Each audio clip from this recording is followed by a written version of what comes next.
I want to point out before we start, we are not modifying a firearm at all. What we are doing is we're taking a firearm with all factory parts and we're adding a sight to it.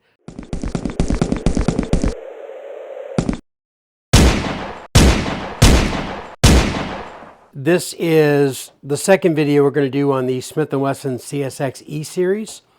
One of the things that makes the E-Series is the fact that we have an optics plate here. We can take that off. It's already milled for an optic.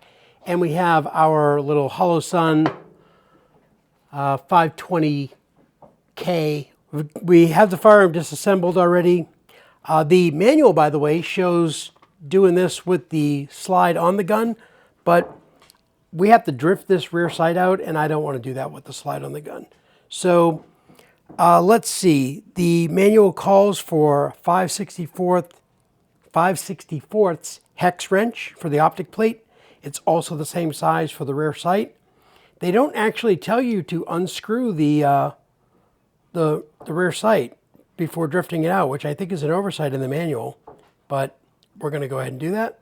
And then we also are going to remove the screws that hold the optic plate.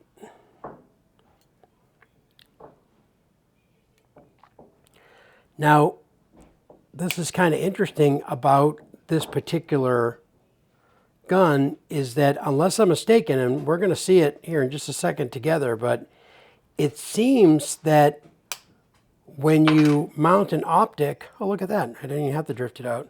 When you mount the optic, you have to lose the rear sight. I don't know if that's right or not. Here is our sight with our slide with the rear sight removed. And we should just be able to go ahead and get this optic mounting plate off. There you go. All right, so we'll put that aside. And then we will go ahead and we will first just give our Holosun a test fit. Just kind of put that in there. All right, and there we go. So that fits well. Again, I don't see any ability to have the rear sight in, but if you look at the Holosun, it actually has a rear sight machined into the back of it. So I personally think we'll be okay. So with that, let's go ahead and mount this up. It does call on the slide for M4 threads, which is what we're talking about here. All right, so let's go ahead and get the optic mounted up. We'll go ahead and get this in place again. The manual, the Holosun manual, calls for some blue Loctite.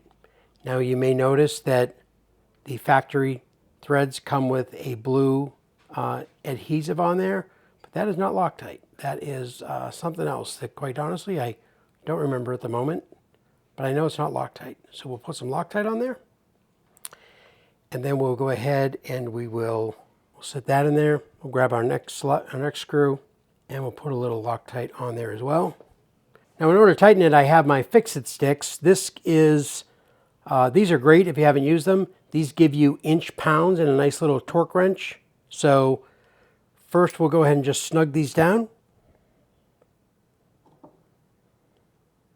Then after we snug these down, just barely hand tight, because it doesn't take much to get to 15 inch-pounds. Then I'm going to take my torque assembly on the fix-it stick. This is calibrated. You just basically tighten it until the line reaches the desired torque setting. In this case, 15 is our first hash mark. I'm going to put that in there. And this might be a little hard to get on camera, but I am rather more interested in getting it right than getting it on camera, quite frankly. So we'll go ahead and put that in there. And then we'll just turn to 15. I like to hold it just for a few seconds. Release it. We'll come over to our next one. And again, we will tighten. There we go. And again, hold that for just a few seconds. Okay, so here we are, we're done. And I gotta tell you, I didn't expect to like this much. This size gun with this little Holosun on there actually gives you a really nice looking little package. So that is cool looking. Now, a couple of things I want to mention is that this slide is set for the RMSC / Holosun K footprint. However, you'll notice it does not fill this gap all the way. And there's actually also a little gap up top here, or in front, I should say. Now, I don't see that getting in the way of the function of the gun, but if you're somebody that is really persnickety about aesthetics, I guess that might drive you crazy. Honestly, this really works for me. This is pretty nice. So the next step is getting it to the range. And I've been waiting until we get out of single digit degrees, but that'll be the next video. Stand by and we'll see you then. Until then, thanks for stopping by. And as always, God bless America.